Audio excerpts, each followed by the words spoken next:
Bueno, vamos a proseguir con la siguiente conferencia. El libro este que vamos a presentar, bueno, la conferencia es sobre Junger y el nacionalsocialismo.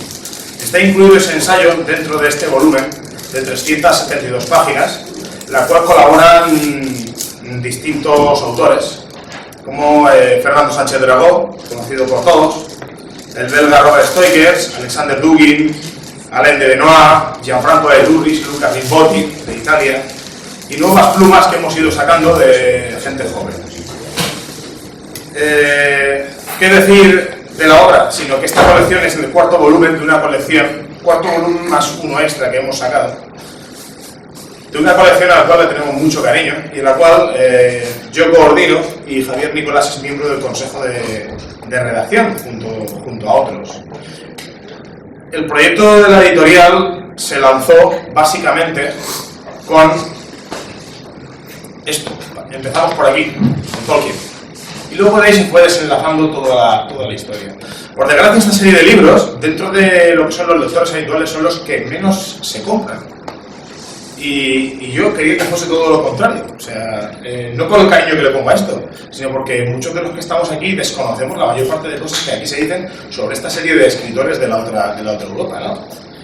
Voy a seguir haciendo hincapié, a ver si después de llevar, no sé, 4.000 títulos impresos, alguien se muestra interés por comprarlos. De todas formas, vamos a seguir, porque la idea de estos libros sí que se están vendiendo en la calle, y a fin de cuentas era lo que nosotros buscábamos, que alguien llegue a la casa del libro, se interese por Junger y tenga pues una biografía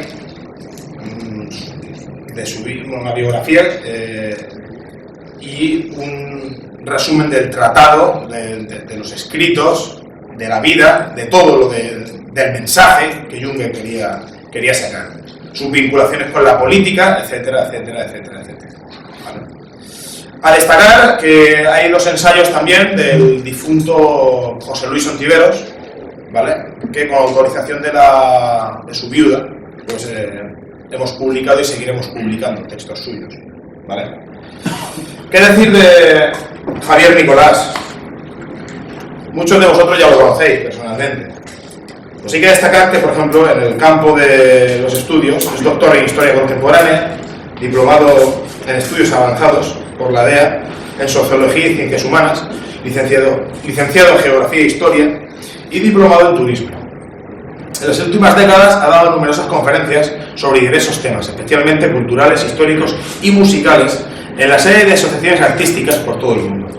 Algunos de los lugares han sido en Toulouse, Colonia, Ateneo de Madrid, Barcelona, Nueva York, Tokio, Nueva Zelanda, San Francisco y hasta la Antártida. En su labor como periodista y escritor, en los últimos 20 años ha colaborado y colabora con revistas españolas, hispanoamericanas, francesas, alemanas e inglesas sobre diversos temas culturales. Guionista cinematográfico en una película documental estrenada en Nueva York sobre ópera romántica. Actualmente trabaja en varios proyectos de documentales y cortometrajes de cine sobre poesía. Guionista de varios audiovisuales sobre temas históricos y culturales mexicanos, estrenados en México, Distrito Federal. Redactor insaciable de textos para páginas web de diversos temas. Ha escrito numerosos prólogos en diversas obras. Y como ya he dicho, es miembro del Consejo de Redacción de la colección Pensamientos y Perspectivas. Actualmente, hay que destacar un detalle, está trabajando en un ensayo sobre la Añonerbe. Es un traductor infatigable durante más de 30 años a 5 idiomas. Sobre el año pasado, lo tuvimos aquí introduciendo a otro autor. Y me quedo con dos anécdotas que contó y que quiero que queden dichas también hoy. La anécdota de las manzanas y la anécdota de los cangrejos. Y eso va a definir un poco también la labor que está haciendo la editorial EAS. La anécdota de las manzanas, si no recuerdo mal, era un señor que muy mayor, que estaba plantando un árbol pequeño, un manzano. Y entonces se acercó una persona y le dijo: ¿por qué estás dedicando tu tiempo a plantar este manzano si te vas a morir antes de que dé sus frutos? Y el hombre le contestó: porque cuando yo era niño comía manzanas y eso es porque antes alguien había plantado el manzano. La anécdota de los cangrejos era porque había habido una marea y estaba la playa llena de cangrejos. Y entonces había un niño pequeño cogiendo los cangrejos y metiéndolos al mar, de uno en uno. había miles y miles. Y entonces se acercó un señor y le dijo, ¿pero qué haces, niño? Si hay miles y miles de cangrejos. No va a servir de nada lo que estás haciendo. Dice, no. Dice, mira, a este le sirve. A este también le sirve. A este también le sirve. Me quedé con esas anécdotas porque a fin de cuentas definen muy bien el trabajo que Javier Nicolás ha estado haciendo a lo largo de su vida. Y en parte define muy bien el trabajo que nosotros tratamos o intentamos hacer en nuestra joven experiencia. Sin nada más que añadir, doy paso a Javier Nicolás.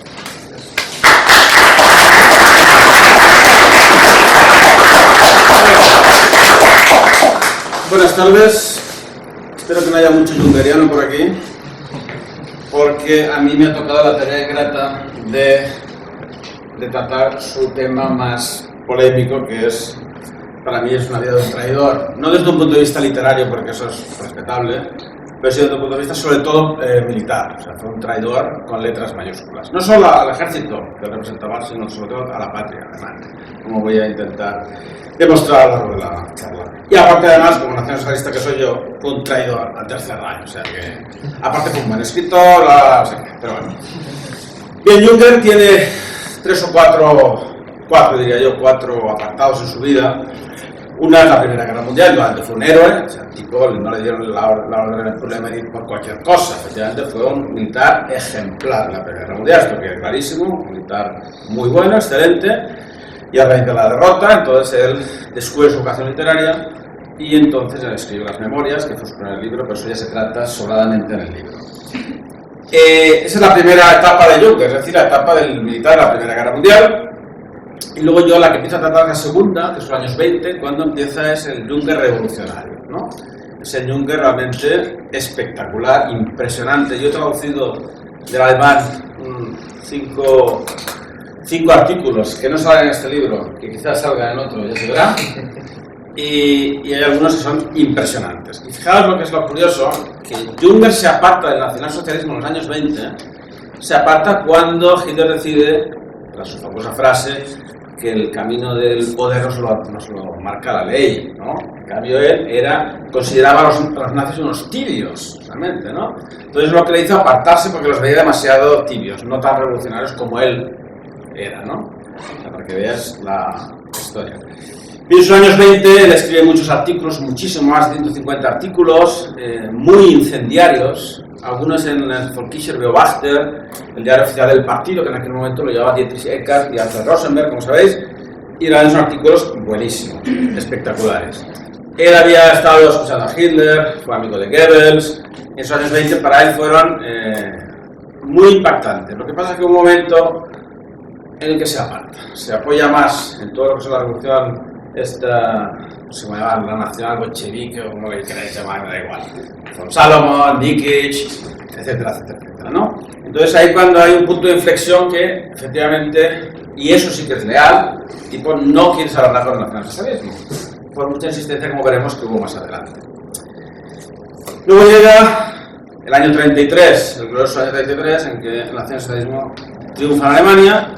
Y del 33 al 45, Juncker no quiere saber nada del Tercer Reich, pero es verdad, punto a su favor, que el tipo no se exila, se queda en Alemania, y no solo se queda en Alemania, sino que además publica en Alemania. Thomas Mann, famoso escritor que por supuesto se exilió, le echó en cara que por qué se quedó, ¿no? Y entonces Juncker dijo que le echó en cara a Thomas Mann que porque te exiliaste, que eres un traidor, que eres que de tu patria, que tú eres alemán, que en ese aspecto Juncker muy bien, justo que se quedó en Alemania, ¿no?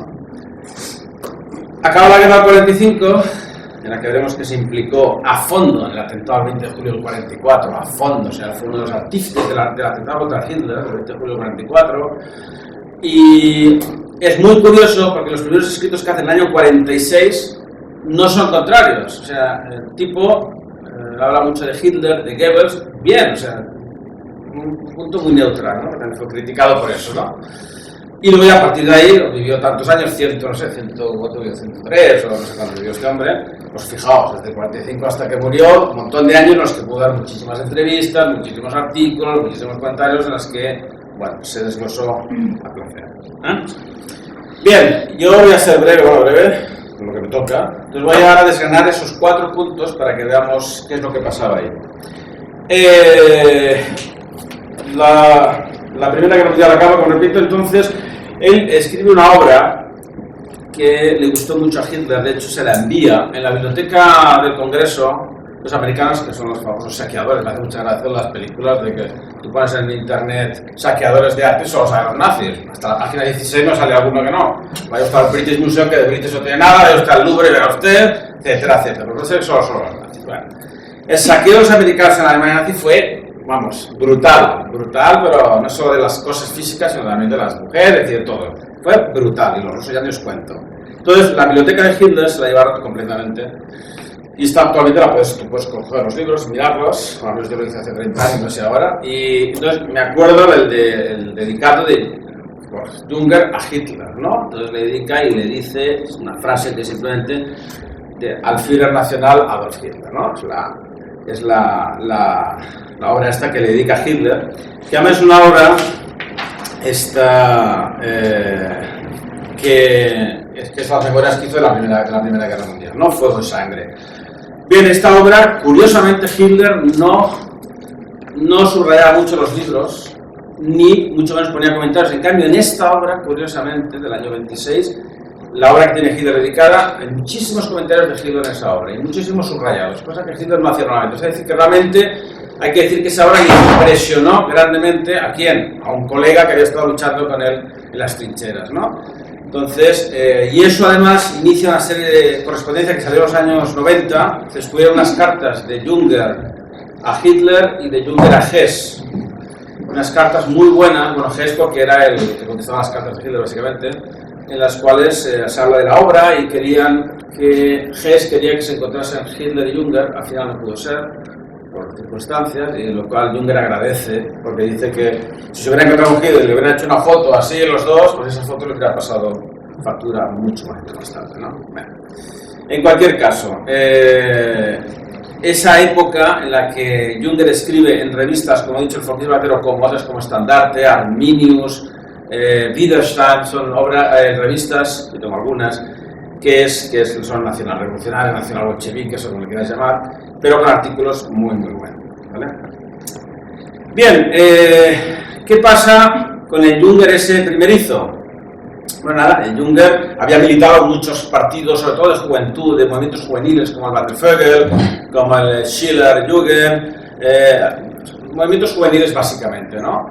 Porque, bueno, era un tipo muy preocupado por la juventud, él quería llegar a la juventud con sus escritos nacional revolucionarios, y entonces, qué mejor estar militando en esas filas, ¿no?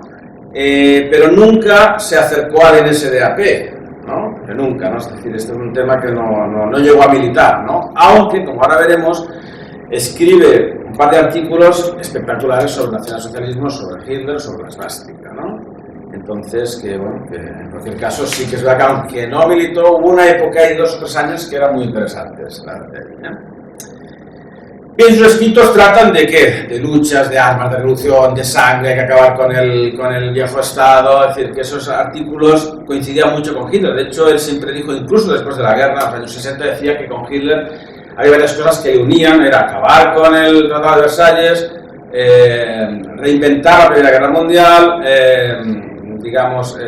acabar con la República de Weimar y crear un nuevo Estado socialista y nacionalista, ¿no? Los Sudetes también estaban a favor de Hitler, el Anschluss de Auschwitz estaba a favor de Junger, o sea, esto ya repito, años, siempre mantuvo durante toda su vida diciendo que esos puntos estaba de acuerdo con Hitler, porque era lo que todo alemán quería, ¿no? El Anschluss con Austria, en fin, todas esas cosas que se han dicho, ¿no?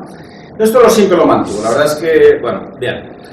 Luego estaba su relación con Goebbels. Goebbels, como sabéis, era un tipo muy curioso, que sí que le gustaba mucho la vida esa bohemia en esos años 20, y entonces había unos círculos literarios que estaban, ya los citados Nietzsche y demás, también estaba Bertolt Brecht, estaba Carl Schmitt, ¿no? Toda esta gente, y por supuesto el hermano de Junger, que también estaba muy metido en esos temas. Entonces en los círculos literarios bohemios, pues ahí se hablaban muchas cosas, y con Goebbels había una relación de amor-odio, ¿no? Amor al principio y después, bueno, indiferencia, ¿no? Goebbels, la verdad es que en sus diarios famosos de Goebbels le menciona 4 veces solo a Junger. Las 2 primeras son a favor de él, la tercera ya mediocre y la última ya en una frase lo aparca, ¿no? Es curioso que Junger, aunque se le ofrecieron varios cargos durante el nacionalsocialismo, siempre los rehusó. O sea que sí que es cierto que ahí puedo decir que bueno, el tío se mantiene en sus tres, lo cual me parece muy bien. O sea, ahí, pues ¿por qué no? Si no quiere, no quiere, ¿no? Pero en otros casos, como ya veremos, el tema militar es donde yo creo que ahí hace aguas, Bien, voy a leeros un fragmento de Junger, escrito en el año 45, para que veáis cómo hablaba de Goebbels, porque me parece interesante. Dice, la voz del doctor no era groseramente agresiva, era una voz sutilmente modulada y fina, disciplinada. No la voz de las grandes tribunas que están completamente seguros de su misión, de su mensaje. El timbre de su declamación estaba muy pensado.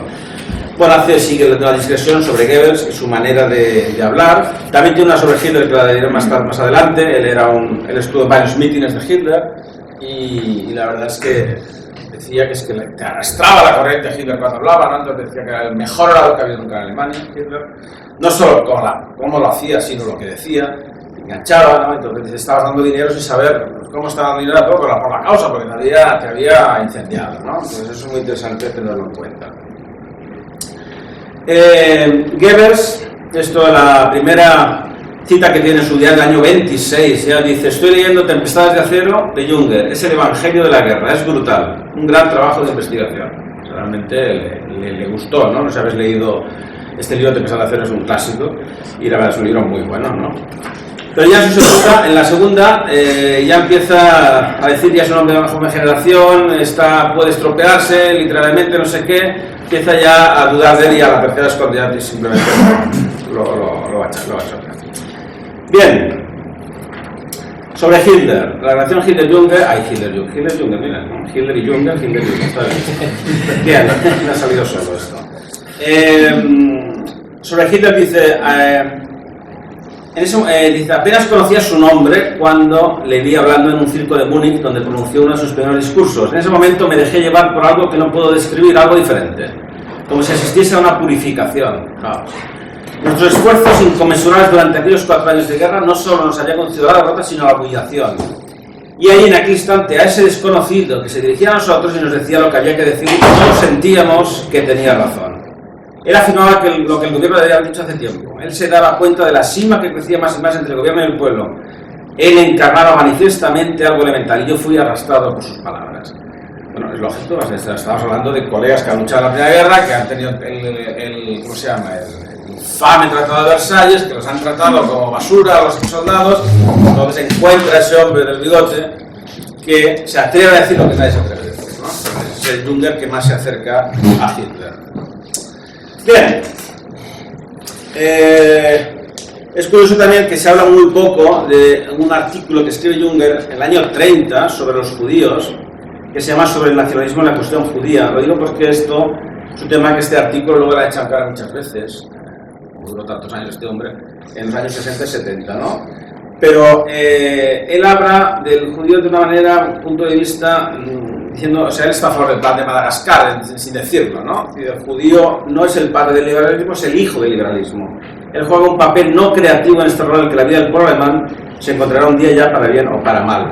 Es un artículo curioso, no lo he traducido porque sería impublicable ahora, nos meterían a todos en un campo de concentración, así que, pero bueno, que está ahí. Lo podéis leer en alemán si alguien sabe alemán. Bueno, entonces tenemos el periodo que explicaba en los años 20, cuando...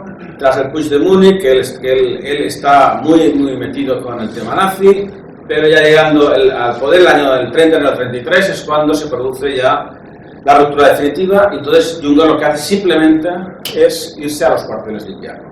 Él se va a sus aposentos y se dedica a escribir, no quiere saber nada de la política. Muy pronto, en el año 33, le ofrecen un cargo en una organización de poetas alemanes y él lo rechaza.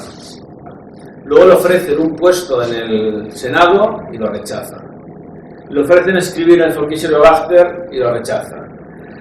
Incluso él tuvo un registro en su casa por la Gestapo porque con cosas por Nikisch. Había cosas que a Nikisch lo buscaban, entonces la Gestapo a casa de Nikisch y de paso la de Junger, ¿no? Entonces, digamos que estaba puesto en el punto de mira, pero lo fundamental es que, curiosamente, Hitler dijo, no toquéis a Junger. Y esa es la realidad, porque cuando el 20 de julio del 44 que él estaba implicadísimo, sobre todo con el texto que hizo sobre la paz, no le tocaron. O sea, Junger lo tenía que haber colgado. Pues él estaba en París, no, bueno, a ver, no lo digo yo, me refiero como lo hicieron con los otros, ¿no? O sea, en verdad no, perdón, Es decir, lo tenían que haber colgado según y tal como hicieron con los otros. Pues fue uno de los promotores del 20 de julio del 44. Sin embargo, salvó porque Gil dijo, no toquéis a Junger. Pues se hubiera convertido en un García Lorca, con salvando las distancias, ¿no? Pero pues fue así, no lo toquéis, entonces lo que hicieron fue echarle al ejército, lo jubilaron, pero entonces se marchó y ya está, ¿no? Pero curioso el tema, o sea, para que veáis, para que digo lo digan. Ya después estar agradecido a Hitler. Bien, han llegado al poder el año 33, curiosamente del 33 al 45 yo he mirado más de 15 enciclopedias del Tercer Reich y solo en 2 aparece su nombre. Enciclopedia de los años 40, es decir, que ya podían hablar de Junger. Solo aparecen 2, es decir, que era un nombre al que se le quiso obviar, de cuentas, y aparece por una frase. En las 2 que aparece por una sola frase, ¿no? Es decir, que no se le dio mucha importancia a Junger por su... Bueno, sabéis que cuando edita Tempestades de Acero, que se ha aprendido muchas cosas en clave en ese libro, yo no sé, el tratamiento que hay aquí está bien, pero hay muchas más cosas sobre ese tema, que hay personajes que dicen que es Hitler, otros personajes que dicen que es Goebbels, etcétera, etcétera. Aunque él toda la vida se pasó diciendo que no es verdad, que aunque se cansa, él no pretendió hacer un libro clave, ¿no? Pero bueno, esto vete a saber, ¿no? Aunque yo creo que sí, que hay cosas que son muchas referencias a eso, pero él dijo que no, así que bueno. Bien, fijaos, este libro en clave, Tempestad de Acero, se volvió a reeditar en el año 35, es decir, en pleno Tercer Reich, ¿vale? Y fue cuando Philipp Buller, jefe de la Cancillería, que lo estuvo Lammers, le dio un toque y le dijo a Hitler que había que hacer algo con este libro, con este personaje, porque se estaba atacando, había encubierto un ataque a Hitler del nacionalismo. Y Hitler dijo, no toquéis a Junger. Pues vale. Pero que penséis que en el año 35 se lo volvió a publicar. El tipo fue publicando toda la época, hasta el final. Bien, también él dice, más adelante, que él jamás recibió ninguna distinción, ninguna condecoración, nada durante el Tercer Reich, nada, cero. Goebbels simplemente lo obvió. Incluso en el 50 aniversario, que creo fue en el 44, creo que es el 44, el 45, no sé, el 44 creo. No hubo ni una mención al 50 aniversario de una persona como Junger, que era un escritor muy conocido, ¿no? Porque él dijo obviarlo. Bien, no sé si habéis leído las memorias de Gerlach, que aquí han venido con el nombre de Radiaciones. A el que lea eso es que es clarísimo, ¿no? No sé si sabéis que Junger nunca habla, o sea, no menciona el nombre Adolf Hitler o Hitler hasta que muere Hitler. Nunca las memorias de Hitler se inventa un personaje que es Knievolo, que tiene que decir la cosa, Knievolo, K-N-I-E-V-O-L-O, Knievolo, que dice que este nombre tuvo una visión, un sueño, y se le aparece un personaje que es Hitler y le pone ese nombre. Knievolo sí que es Hitler. Entonces tú cuando lees en Radiaciones, que es del año 30, toda la época de la Segunda Guerra Mundial, del 39 al 45, aparece Knievolo, aquí en el libro sale, y he sacado bastantes fragmentos para que veáis qué es lo que opina Junger de Hitler, aunque no lo mencione. Y realmente se arriesgaba el tipo, porque a ver, no había que ser muy inteligente para saber qué Knievolo era Hitler, ¿no?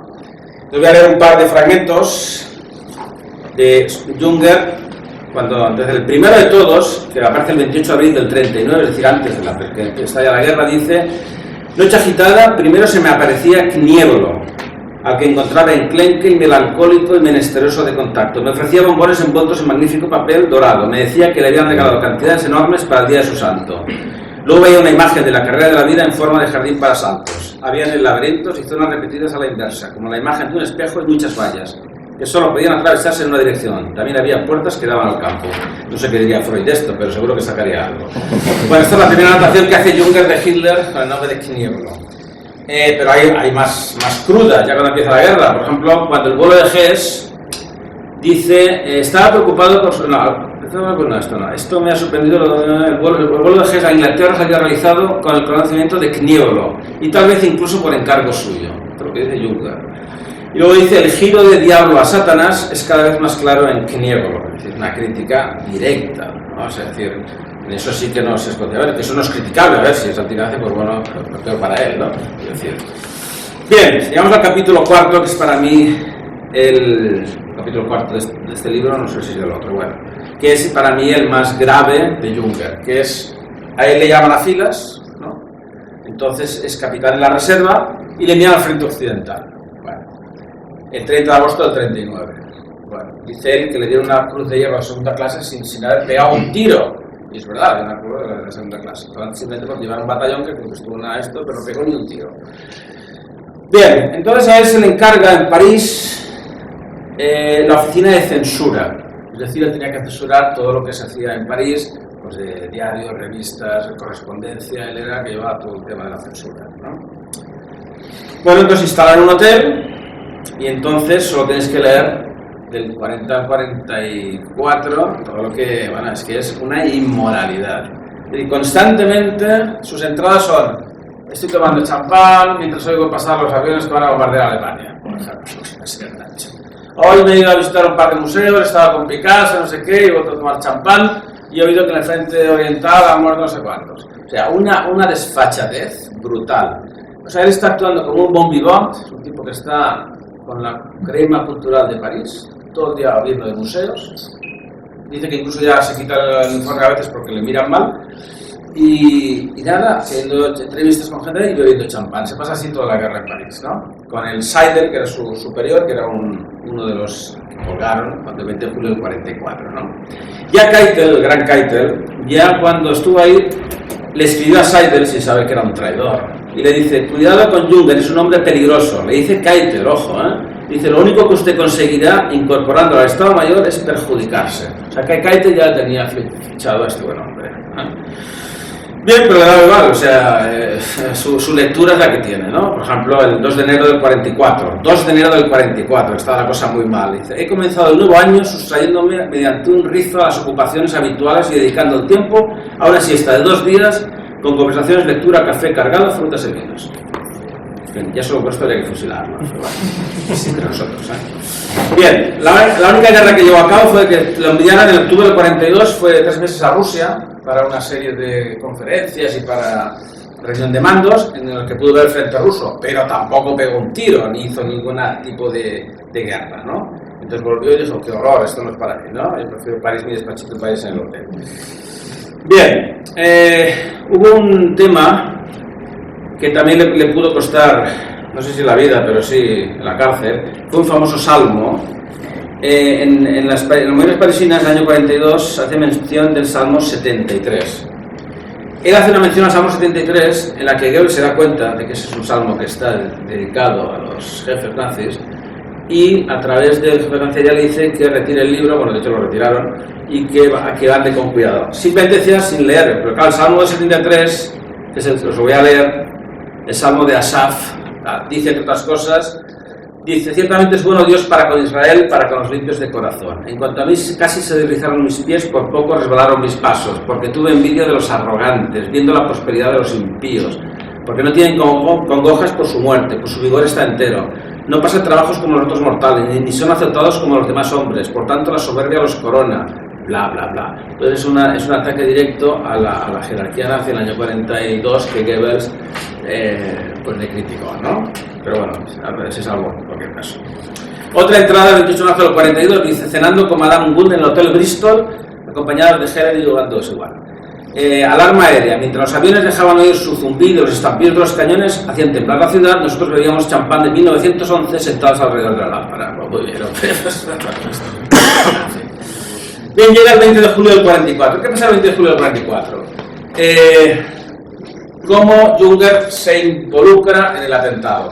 Se le hace escribir un texto, que era suyo, era el nombre que escribe. Entonces se le conmina que haga un texto para los soldados en el frente que se llamará La Paz, ¿vale? Eso es un texto que lo que está diciendo es que poco menos que dejes el fusil, ¿no? Bien, este texto él lo hace, se hacen 3 copias. Rommel lo lee, por ejemplo. Rommel lo lee y está de acuerdo con el texto, dice que es un texto muy bueno que hay que propagar entre las tropas. Afortunadamente no se hizo, o sea, no llegó solo se hicieron esas 3 copias, ¿no? Además, cuando interrogan a Rommel no habla del texto ese, porque si hubiera hablado del texto de Junger, evidentemente de Junger no puede llegar, eso está clarísimo. No habla de él. La duda está en saber si el texto llegó a las autoridades nazis o no. Mi opinión es que sí, pero claro, ese texto era muy bestia, ¿no?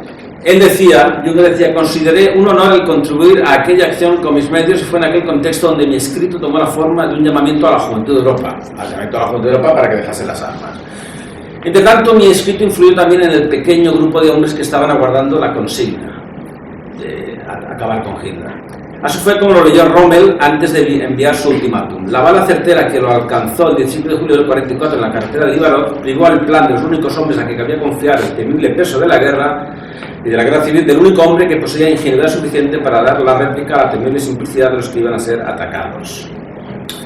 Bueno, este texto, que fue publicado por primera vez en el año 46, tras la capitulación, bueno, ahora lo podéis encontrar, el texto de la paz de Junger, es un texto, la verdad es que es, bueno, sin más, ¿no? Es decir, pero sobre todo lo que hay que tener en cuenta es que es un texto escrito en el momento que está escrito y para lo que está escrito, y eso es gravísimo porque es alta traición, es una traición a la patria, ¿no?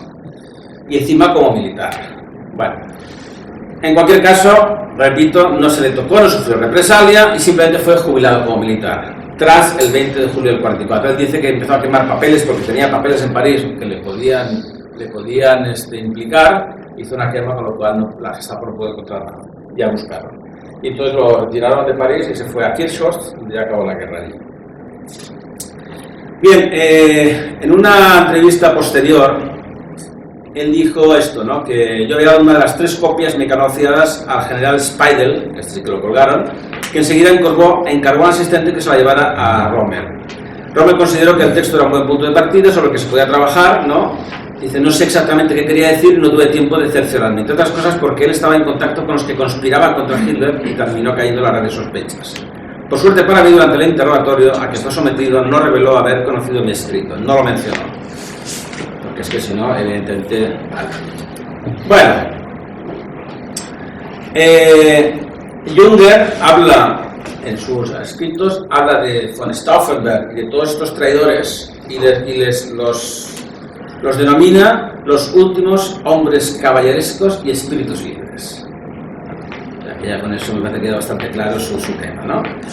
Sí que corrieron rumores que habían fusilado a Junger y que estaba en la cárcel, pero nada, él simplemente se jubiló, se pasó al pueblo este y ahí se quedó. Es decir, que realmente pasó de rositas todo el tema del atentado, el 20 de julio del 44. Hay más temas de Knievolo, lo he separado en 2 partes, antes del 43 y después del 43, porque me parece interesante. Por ejemplo, dice, hablamos de Knievolo, muchos de sus enemigos lo reconocen una cierta grandeza demoníaca.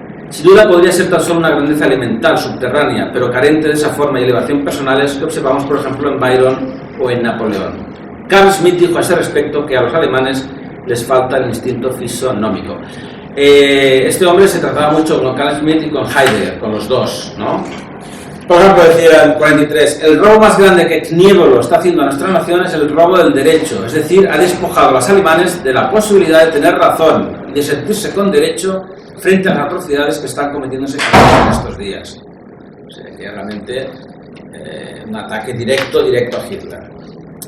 Bien, ¿qué pasa en el año 45? Al final, Junger es retirado, pero claro, no lo retiran del todo, porque claro, al final de la guerra, 45 lo necesitan y entonces lo enrolan en el Volkssturm, ¿no? Entonces era el encargado, como militar, en su barrio, de organizar el Volkssturm. A los mayores, a los niños, cómo funcionaba el Panzerfaust, pero también es verdad que su punto de vista fue fatal, es decir, no se disparó un solo Panzerfaust, no supuso ningún tipo de resistencia, y cuando entraron las tropas aliadas, pues simplemente, pues, be my guest, ¿no? O sea, todo suyo, ¿no? Entonces, tampoco en eso tuvo el arrojo, de decir, yo qué sé, voy a hacer algo, ¿no? Pues no, nada. Así que, en cualquier caso, ni antes ni después, su labor como militar fue bastante desastrosa. Pero curiosamente, cuando empiezan a venir en el 45 los primeros refugiados que vienen de Rusia, empiezan a decirle cómo los aliados rusos se están comportando, cómo vieron a las mujeres, cómo se están quitando las propiedades, como todas las brutalidades que están haciendo, el tipo hace un giro y entonces empieza a atacar a los aliados, curiosamente, ¿no? Y está muy bien, por lo que dice, ¿no? Claro, ¿esto qué es? No somos liberadores, están aquí violándonos, matándonos, ¿no? Así, entonces sobre Dresde, por ejemplo, ¿no? Dice la venganza de los aliados es brutal y despiadada. ¿no? Están llegando a una situación que el éxito les hace despiadados. Y a medida que sus almas van adquiriendo superioridad, pasan sus emisores de hacer elogio de la justicia a lanzar amenazas y prometer venganza. La fuerza bruta reprime el lenguaje de la razón. Entonces empieza a criticar curiosamente a los aliados. Bien, el 29 de abril del 45, es decir, un día antes del suicidio de Hitler, es la primera vez que Jünger menciona a Hitler por su nombre, Adolf Hitler. Y dice, sobre Hitler circulan rumores varios, según una de las versiones está agonizando. Y el 1 de mayo dice, la red ha dado a conocer a última hora de la tarde la muerte de Hitler. Es oscura, como muchas de las cosas que lo rodean. Y luego dice, la bomba de Stauffenberg no le quitó ciertamente la vida, pero sí le quitó el aura. Era algo que se notaba también en su voz. Pero luego dice, en el año 46, muy interesante, dice, pocas personas en los tiempos modernos han suscitado tanto entusiasmo en las masas y tanto odio como Hitler. Y cuando oí la noticia de su suicidio, me dio un vuelco el corazón. Había temido que hubiera sido expuesto en una jaula y llevado a alguna ciudad extranjera. Este espectáculo al menos nos lo han ahorrado. Bueno, está bien, ¿no? Él tenía conocimiento de lo que hicieron con el pobre... el poeta de Rapau, ¿no? Por supuesto lo que pasó a Mussolini, y eso lo encontraba horrendo, decía, que esto que es, ¿no? Diga, seamos serios, ¿no? Entonces, de alguna manera, ahí sí que el comportamiento de Jünger está bien, ¿no? Empieza a regenerarse. Bien.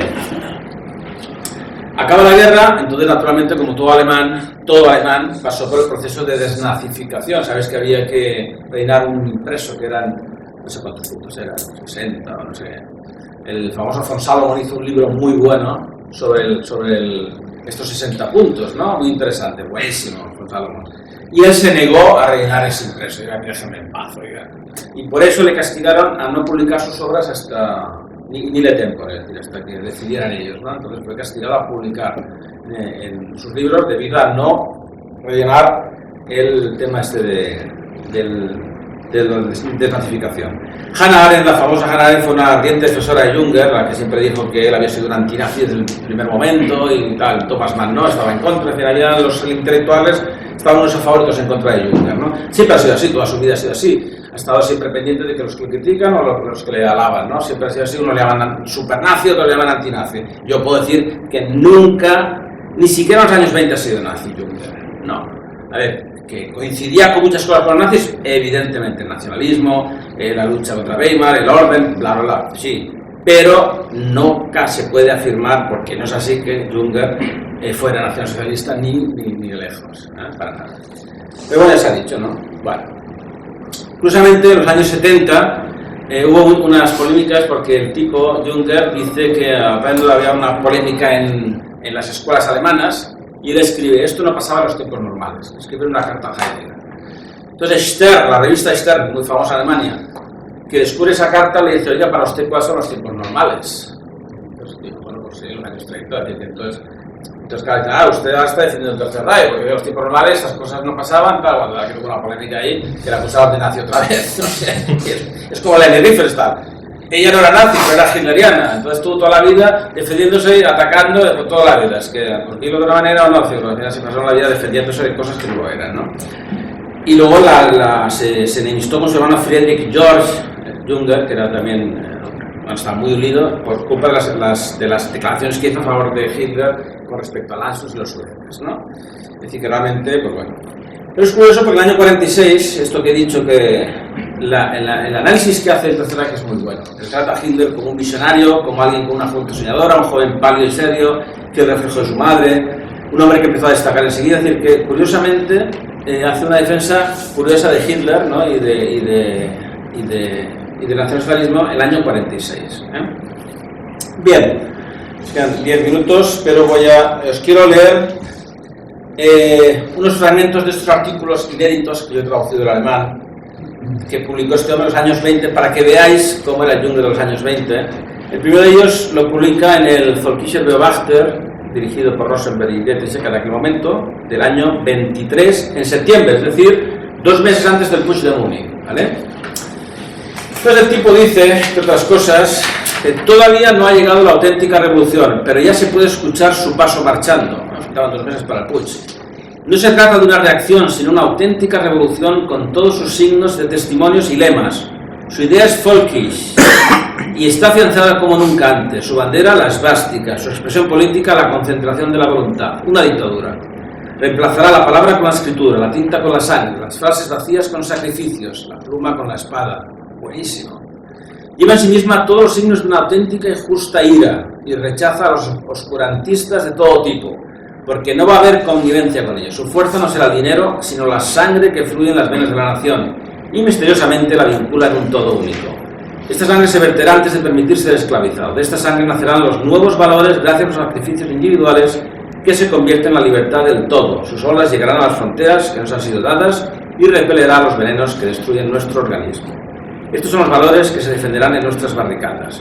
Publicado en Fortissimo Rebachter 2 meses antes del Puig de Múnich. Es decir, que si este hombre hubiera seguido por esa senda, acaba en el partido. Lo que pasa es que coqueteó con el mundo literario, le gustó mucho porque había tenido mucho éxito literariamente, entonces de alguna manera escogió ser escritor en vez de ser político, ¿no? De alguna manera, pero ese era el punto de inflexión en el año 23. Pero en el año 26, en la revista Estandarte, escribe un artículo que se llama La sangre. Espectacular.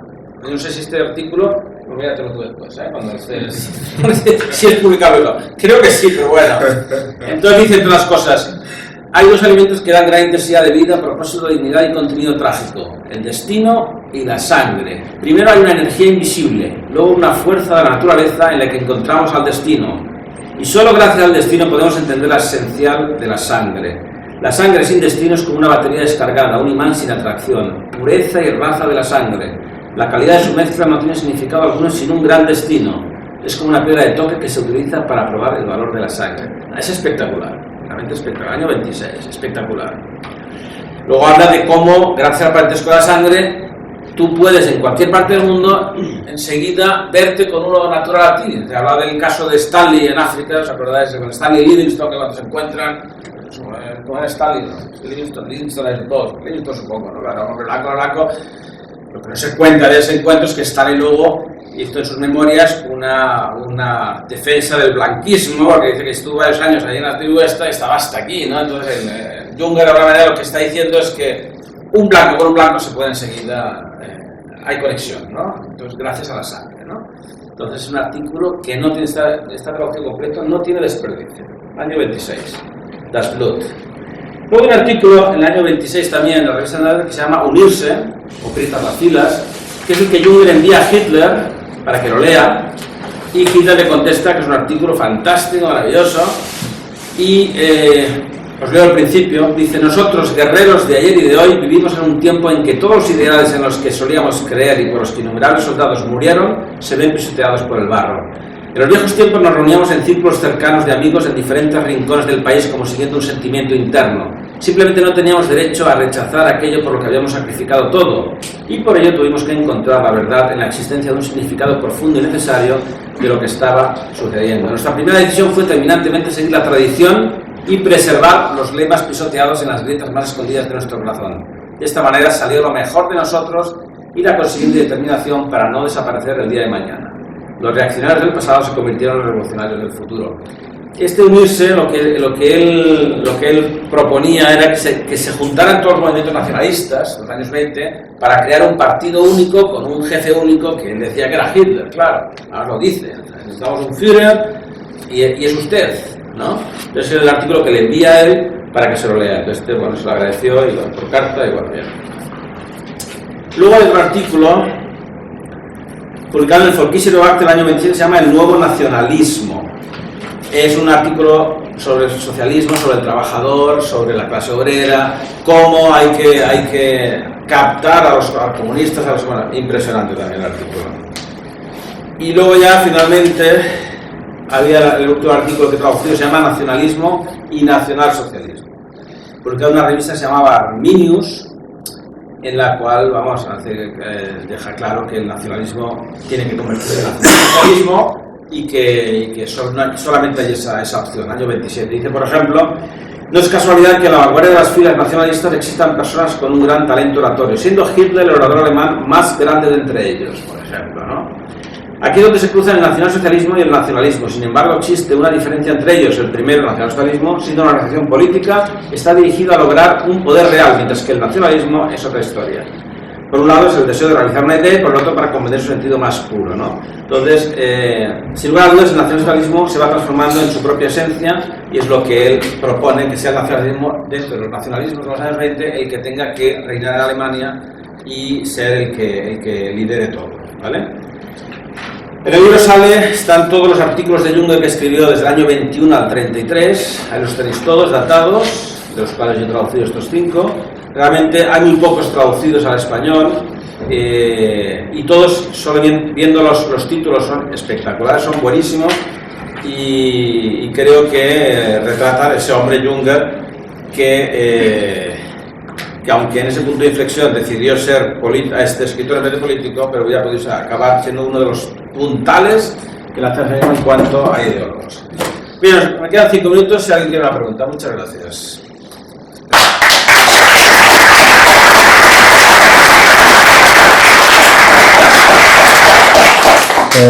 Perdone.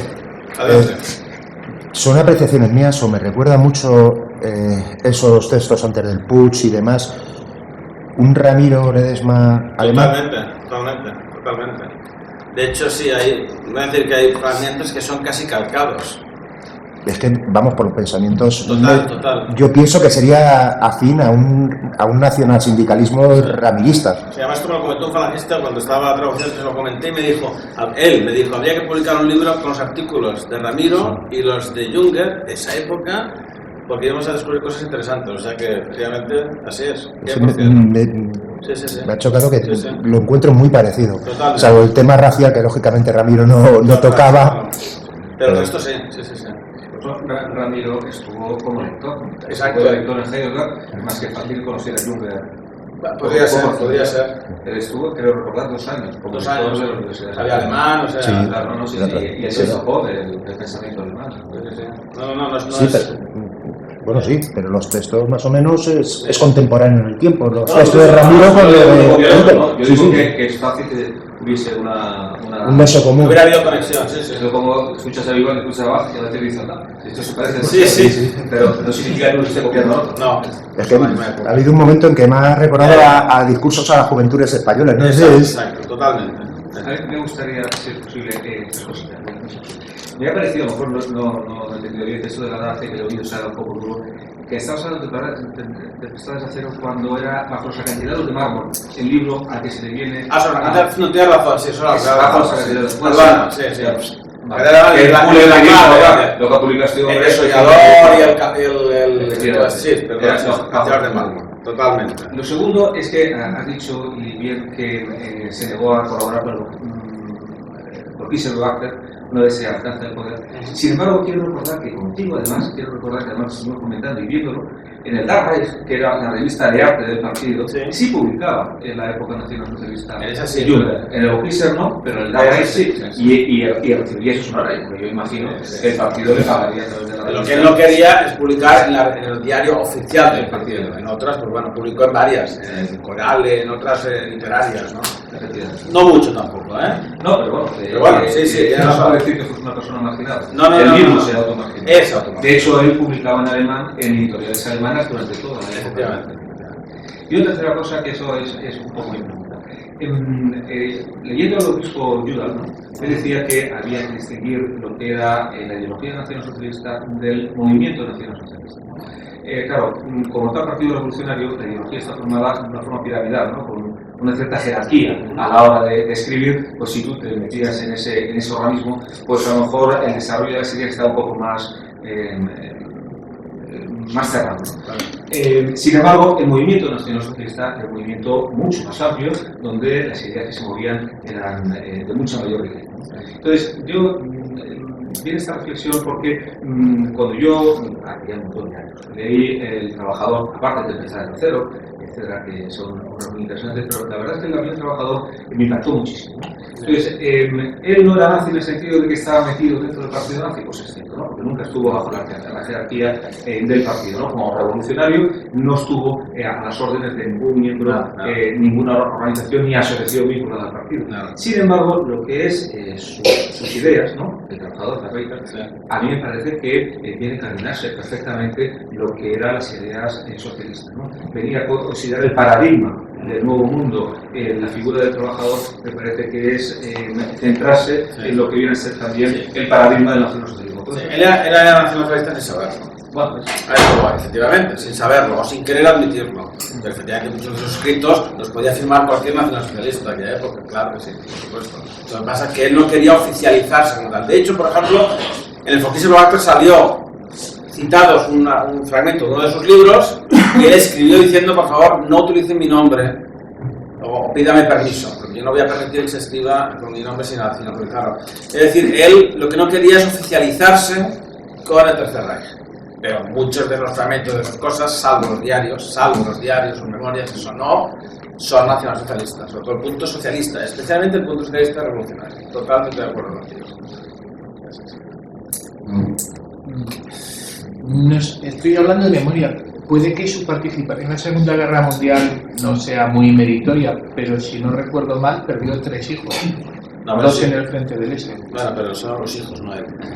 Bueno, de hecho, el hijo que perdió al final en Italia fue como castigo. Sí, estaba en el... Es decir, como castigo al hijo de 17 años lo envían al frente y muere allí. Ese fue el castigo del 20 de julio.